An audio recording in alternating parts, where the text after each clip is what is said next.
ఈరోజు రా కదలిరా అంటే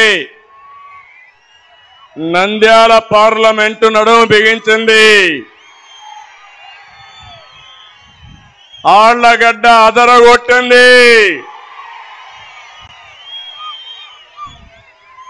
దీనికి కారణం వేదిక పైనున్న వేదిక ముందున్నటువంటి తెలుగుదేశం జనసేన నాయకులకి కార్యకర్తలకి అందరికీ నమస్కారాలు, అభినందనలు, శుభాభినందనలు.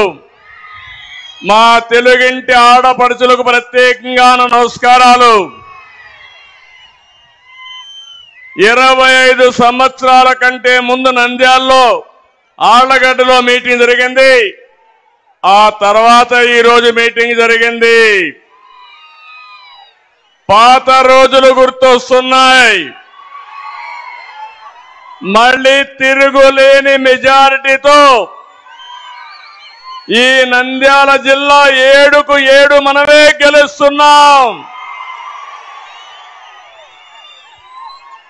ఈ జన సునామీని చూస్తే తాడేపల్లి పిల్లి వణికిపోతా ఉంది. మీ జోరులో ప్రభుత్వ పతనం ఖాయం. కొత్త సంవత్సరం కొత్త ఆశ కనిపిస్తా ఉంది. మీ అందరికి కూడా 2024 నూతన సంవత్సర శుభాకాంక్ష తెలియజేస్తున్నా. ఈ సంవత్సరం మీ అందరి జీవితాల్లో వెలుగు రావాలని మరొక్కసారి ఆకాంక్షిస్తున్నా. వదిలే, ఇంకా ఆపాలా? ఆపండి, మీరు డిస్టర్బ్ చేయొద్దండి. అదే సమయంలో డిస్టర్బ్ చేయొద్దండి. ఓపి పట్టండి, మా ఓపి పట్టండి. అదే సమయంలో మీ అందరికి కూడా సంక్రాంతి తొందరలోనే వస్తా ఉంది. తెలుగు జాతి పెద్ద పండుగ సంక్రాంతి పండుగ. అందరికి కూడా సంక్రాంతి శుభాకాంక్షలు. ఈ జిల్లాకు ఒక ప్రత్యేకమైన ప్రాధాన్యత ఉంది. శ్రీశైలం మల్లన్న కొలువైన జిల్లా ఇది. ఇక్కడే అహోబిలం కూడా ఇప్పుడే వచ్చి ఆశీర్వదించారు స్వాములు నన్ను. మల్లా లక్ష్మీ నరసింహస్వామి మనకు సహకరిస్తాడు.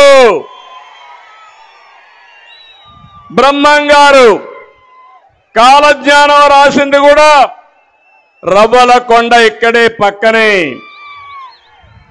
బ్రిటిష్ వారి గుండెల్లో రైళ్లు పరిగెత్తించిన ఉయ్యాలవాడ నరసింహారెడ్డి ఈ పుణ్యభూములనే పుట్టాడు. ఇక్కడ ప్రధానమంత్రి అయ్యి పివి నరసింహరావు గారు పార్లమెంట్ మెంబర్గా మీరు ఎంపిక చేసి ఈ జాతికి ఈ దేశానికి దిశ నిర్దేశించి ఆర్థిక సంస్కరణలకు నాంది పలికారు. ఆ ఆర్థిక సంస్కరణలు దేశానికి ఈరోజు ముందు చూపుతూ ముందుకు పోయే పరిస్థితికి వచ్చాం. ఈరోజు ఒక విషయం మీరు గుర్తుపెట్టుకోండి.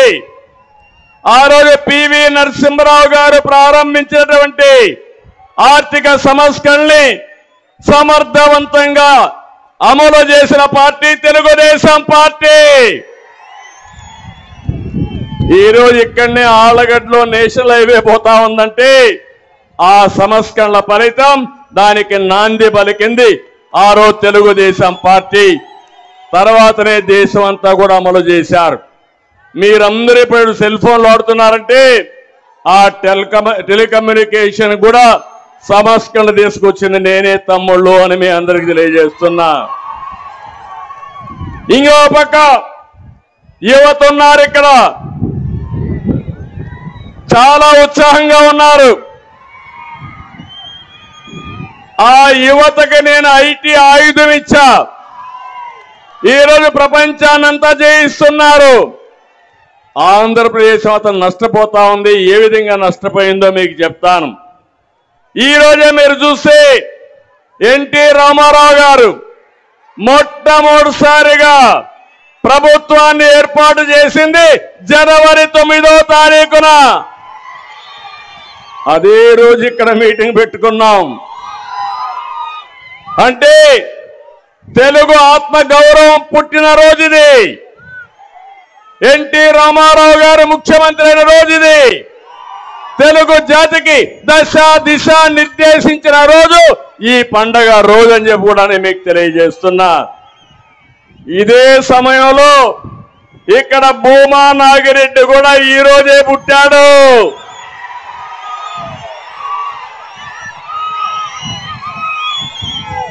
అలాంటి మంచి నాయకుడిని ఈరోజు నేను ఇక్కడికి వచ్చి ఘాట్ గోళ్ళెళ్ళి ఆయనకు నివాళులు అర్పించి వచ్చానంటే ఇది నా అదృష్టంగా నేను భావిస్తున్నా.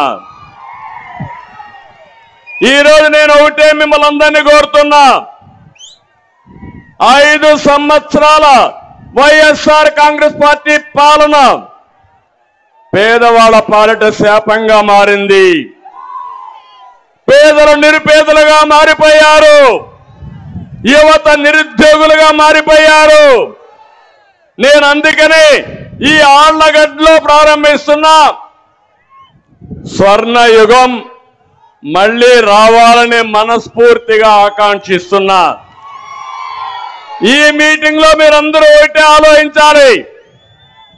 స్వర్ణయుగం కావాలన్నా తెలుగు జాతికి, లేకపోతే రాతి యుగం కావాలన్నా వైఎస్ఆర్ కాంగ్రెస్ పార్టీ పాలనలో? స్వర్ణయుగం కావాలంటే చేలు పైకెత్తండి. రాతి యుగం వద్దనే వాళ్ళు గట్టిగా చప్పట్లు కొట్టి నిరసన తెలియజేయండి. ఎందుకు నేను ఈ మాట వాడానంటే, నేనేదో అధికారం కోసం రాలా మీ దగ్గరికి. 14 సంవత్సరాల ముఖ్యమంత్రిని, 40 సంవత్సరాలుగా ఎమ్మెల్యేని, ఇప్పటికే 40 ఏళ్లుగా ఎమ్మెల్యే. ఎవరికి దక్కని గౌరవం దక్కింది. ఎవరు చేయలేని పనులు కూడా నేను చేసి నా నిజాయితీ నిరూపించుకున్నా. ఈ రోజు నేను ఒక పిలుపు ఇవ్వడానికి వచ్చా. రాతి యుగం వైపు వెళ్తారా, స్వర్ణయుగం కోసం నాతో నడుస్తారా అని మిమ్మల్ని అడుగుతున్నా. మీరు ఒక విషయం గుర్తుపెట్టుకుంటే, అనర్హులకి, అసమర్థులకి, రాక్షసులకి అధికారం ఇచ్చాం. అదే మనకు ఈరోజు కష్టం. అలాంటి దుర్మార్గులు రాకపోయింటే కష్టాలు వచ్చేటి కాదు. దీనికి ఒక సామెత చెప్తాను, ఒక చిన్న కథ మీ అందరికి ఆలోచించుకోవాలి.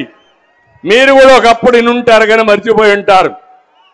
భస్మాసుడు ఉండేవాడు, జ్ఞాపకం ఉందా అందరికీ? ఈశ్వరుడి భక్తుడు భస్మాసురుడు. ఆయనతో తపస్సు చేశాడు బోళా శంకరుడు. ఆ తపస్సుకు మెచ్చిపోయాడు, కరుణించాడు, కోరుకోమన్నాడు. ఇమ్మీడియట్ గా భస్మాసుడు కోరింది, నేను ఎవరి తలపైన నెత్తిన చేయి పెడితే వాడు బూడిదైపోవాలా అని కోరుకున్నాడు. పాపం ముందు వెనక ఆలోచించలేదు. ఈశ్వరుడు ఆలోచించకుండా వరం ఇచ్చాను పో అన్నాడు. అక్కడి నుంచి ప్రారంభమైన కష్టాలు. తనకు వరం ఇచ్చిన భస్మాసురుడు, ఎవరైతే భస్మాసురుడు ఉన్నాడో శంకరుడి మీదనే చేయి పెట్టబోయాడు. ఆయన నెత్తినే చేయి పెట్టబోయాడు. శంకరుడికి దిక్కుదేల పాపం. ఏం చేయాలో ఆలోచించాడు. ఎక్కడెక్కడో దాంకున్నాడు. కడాన పోయి విష్ణువు దగ్గరికి పోయి, తప్పైపోయింది, నేను వరం ఇచ్చాను, వాడు నానెత్తినే చేయి పెడుతున్నాడు, కాపాడు మహోప్రభు అంటే, అప్పుడు ఆయన మీరు చూస్తే విష్ణుమూర్తి మోహిని అవతారంలో వచ్చి ఈ భస్మాసురుణ్ణి మోసగించి కూడా అంటే మరిపరించి తర్వాత ఆయన చెయ్యి ఆయన ఎత్తినే పెట్టుకున్నాడు. ఆ దెబ్బతో ఏమయ్యాడు? భస్మం అయిపోయాడు.